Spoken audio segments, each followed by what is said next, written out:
Avis vascular centre మన దేశంలోనే the best varicose vein hospital.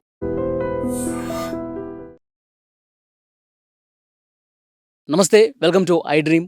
నా పేరు వలి. యూట్యూబర్ వైష్ణవి మృతి తర్వాత మొత్తం తెలంగాణ వ్యాప్తంగా ఈ కేసు సంచలనమైంది. భర్త హరిబాబు చాలా దారుణంగా యూట్యూబర్ వైష్ణవిని కత్తితో పొడిచి చంపేశాడు. ఇక్కడే సమాధి చేశారు. ఇక్కడ మీరు చూడొచ్చు దృశ్యాల్లో. సొంత అన్న ఏ విధంగా బాధపడుతున్నాడు చూడండి. ఆ సమాధి మీద పడుకొని, అమ్మ మమ్మల్ని వదిలేసి వెళ్ళిపోయావా చిట్టి, నీకు న్యాయం జరిగే విధంగా నేను పోరాటం చేస్తానురా, నువ్వు మమ్మల్ని వదిలేసి ఎందుకు వెళ్ళిపోయావురా అని చెప్పి చాలా బాధపడుతూ ఇక్కడ సమాధి దగ్గర వైష్ణవి చనిపోయి సమాధి అయిన తర్వాత రెండవ రోజు ఇక్కడ పరిస్థితిని మీరు చూడొచ్చు. ఆ అన్న ఎంత బాధపడుతున్నాడు చూడండి.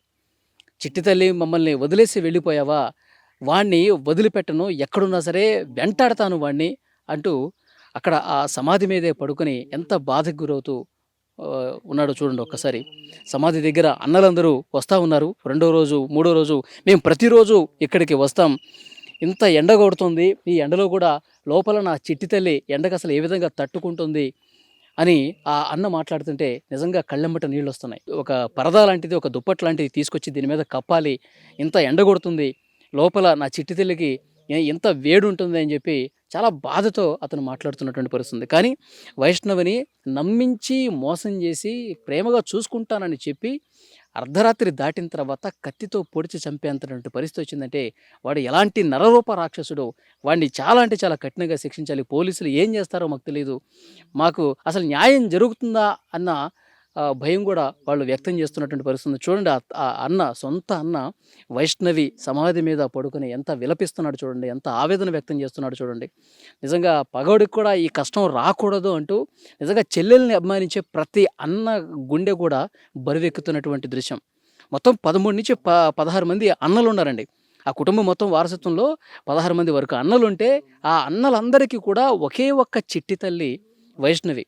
యూట్యూబ్లో వీడియోలు చేస్తూ, ఇన్స్టాలో వీడియోలు చేస్తూ, చిన్న చిన్న వీడియోలు చేస్తూ మొత్తం ఇక్కడ ఉన్న వాళ్ళందరికీ కూడా సుపరిచితురాలు. అసలు మా ఇంట్లో కూడా ఇలాంటి ఆడపిల్ల ఉంటే బాగుంటుంది కదా, ఇంత చలాకీగా ఇంత యాక్టివ్గా ఉండే ఆడపిల్ల మా ఇంట్లో కూడా ఉంటే బాగుంటుంది కదా అని చెప్పి ప్రతి ఒక్కరు కూడా ఈ ఊళ్ళో వాళ్ళు అనుకుంటూ ఉంటారు. ఎందుకంటే ఈ ఊళ్ళో వైష్ణవి అందరికీ సుపరిచితమే, ప్రతి గల్లీలో వాళ్ళు కూడా. ఎందుకంటే యూట్యూబ్ వీడియోలు చేస్తూ చాలా సరదాగా నవ్వుతూ నవ్విస్తూ ప్రతి ఒక్క చిన్న విషయం కూడా యూట్యూబ్లో పెడుతుంది. కాబట్టి ఇక్కడ ఈ ఊళ్ళో ఉన్న వాళ్ళందరికీ కూడా తెలుసు. నేను ఇంతకుముందు కూడా అక్కడ కాలనీ వాసుల్లో అందరినీ కూడా అడిగితే ఇంత మంచి అమ్మాయిని చంపడానికి వాడికి అసలు చేతులు ఎట్లా వచ్చాయని చెప్పి మాట్లాడుతున్నటువంటి పరిస్థితి ఉంది. ఇక్కడ సమాధి దగ్గర పరిస్థితి చూడండి. ఇంత ఎండ ఉన్నటువంటి సందర్భంలో సమాధి ఎక్కడా అని చెప్పి నేను తెలుసుకుందామని చెప్పి అసలు వైష్ణవిని ఎక్కడ సమాధి చేశారని చెప్పి చూద్దామని వస్తే ఇక్కడ వాళ్ళ అన్న బాధపడుతూ ఏ విధంగా పడుకుండిపోయాడో చూడండి. రెండో రోజు సమాధి అయిన తర్వాత రెండవ రోజు సొంత అన్న ఎట్లా విలపిస్తున్నాడు చూడండి. అంటే ఆ చెల్లి పట్ల అతనికి ఎంత ప్రేమ ఉంది, ఆ చెల్లి లేకపోతే అసలు నాకు జీవితం లేదు, ఆ చెల్లె నాకు సర్వస్వం అన్నంతగా అతను వేరే అతను ప్రేమించి పెళ్లి చేసుకునేటప్పుడు కూడా అసలు ఫస్ట్ ఒప్పుకోలే. వాడు మందు తాగి నేను చచ్చిపోతాను, ఆ అమ్మాయి లేకపోతే నేను బతకలేనంటే సరే మంచి ప్రేమ ఉందేమో, మంచిగా చూసుకుంటాడేమో అని చెప్పి చేస్తే ఈరోజు మా చెల్లిని మాకు దూరం చేశాడు, కత్తితో పొడిచి చంపాడంటే ఇంకా దాన్ని తలుచుకొని గుండెల్ని అసలు ఆ బాధని తట్టుకోలేని పరిస్థితి. నిజంగా చూడండి, ఆ అన్న బ్రదర్ వద్దు ఇక్కడ రండి, బాగా ఎండగా ఉందంటే నా చెల్లిని నేను వదిలిపెట్టి నేను రాలేను అని అనేటువంటి పరిస్థితి ఇక్కడ కనిపిస్తుంది. నిజంగా ఇక్కడ ఫుడ్ కూడా తెప్పిస్తున్నారంట. ఇక్కడ ఫుడ్ తీసుకొచ్చి ఇక్కడ పెడతాము, మా చెల్లి 2 రోజులు అవుతుంది భోజనం చేసి, మా చెల్లికి భోజనం పెట్టాలి అని చెప్పి ఇంటి దగ్గర నుంచి కూడా అన్నం తీసుకురమ్మని చెప్పి ఇతను ఫోన్ చేశాడు. ఆ సమాధి మీద పడుకుండిపోయి ఎంత ఎంత విలపిస్తున్నాడు చూడండి. నిజంగా గుండెలో ద్రవింపజేసేటువంటి ఘటన ఇది. ప్రతి ఒక్కరూ కూడా కన్నీళ్ళు పెట్టుకునే ఘటన. అన్న చెల్లెల తాలూకు ఎంత ప్రేమ చూపిస్తున్నాడో ఈ దృశ్యం చూస్తే మనకు అర్థమవుతుంది. కరెక్ట్ కాదు, ఆ సమాధి దగ్గర మీరు చాలా బాధపడతా ఉన్నారు. చెల్లెల్ని తలుచుకుంటూ ఇన్ని సంవత్సరాల పాటు మీరు ఎంత ప్రేమగా మీ చెల్లెల్ని చూసుకున్నారో అర్థమవుతుంది. నా చెల్లె కోసం నా పానం ఇస్తుంటన్న, నా చెల్లె నన్ను స్పిరిట్లో పోయిందన్న, నేను చచ్చిపోమని చచ్చిపోతుంటే అన్న, నా తల్లి చచ్చిపోతే నేను ఎట్లా బతకాలా అన్న, నా పానం పోతుంది, నా బండి అసలు నా బాడీ పని కానీ చేస్తలేదు. ఇప్పుడు ఇప్పుడు అన్నగా నీకు ఇంత ప్రేమ ఉంది. అసలు ఈయన 8 నెలల నుంచి గొడవలు జరుగుతున్నాయి కదా. అప్పుడు ఏం చెప్పలేదా మీ చెల్లెడు వైష్ణవి మీతో ఏం చెప్పలేదా? అసలు ఏం గొడవలు లేవని తప్ప నాకు ఏ రోజు కూడా గొడవ ఉందని చెప్పలే. నేను ఎందుకంటే నా ఫ్యామిలీకి ఇంత జరుగుతుందంటే నేను ఇంత చేస్తా అన్న. నా ఫ్యామిలీకి వాళ్ళన్నా ఇంతంత మాట అన్నారంటే వాళ్ళని ఏం చేయనికైనా రెడీ ఉంటాన్నా. ఎందుకంటే అప్పుడు కూడా ఆలోచిస్తాన్నా, ఎందుకంటే కొడతా తిడతా తప్ప సంప, ఎందుకంటే వాళ్ళది కూడా ఒక ప్రాణం అని. ఇప్పుడు నా తల్లి ప్రాణం మీద నీ ఎవరో చూసుకొని బతకాలన్నా. నీ ఎందుకు బతకాల? నాకు పిల్ల ముందు 2 పిల్లలు ఉన్నారు, వాళ్ళకంటే ఎక్కువ అన్న నా చెల్లె.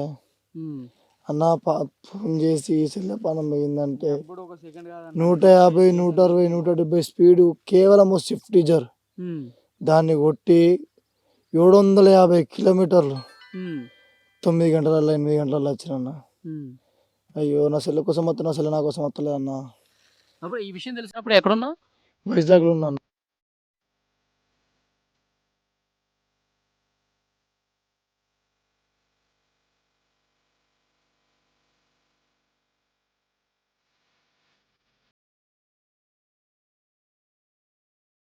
వైష్ణవి సమాధి దగ్గర ఇక్కడ మీరు చూస్తూ ఉన్నారు. అన్నలందరూ కూడా ఇప్పుడు ఇక్కడికి వచ్చారు.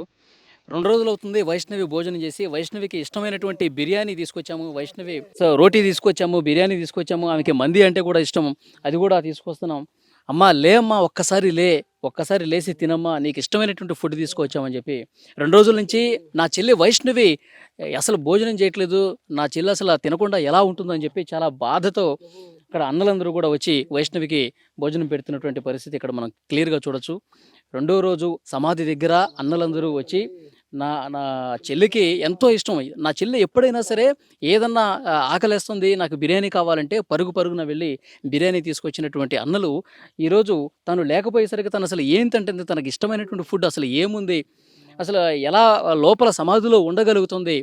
లేమ్మా ఒక్కసారి లే, ఈ అన్న వచ్చాడు, ఈ అన్న నీకు ఇష్టమైనటువంటి బిర్యానీ తీసుకొచ్చాడు, తిందుగాని లేమ్మా అని చెప్పి లేపుతున్నాడు. చూడండి ఒక్కసారి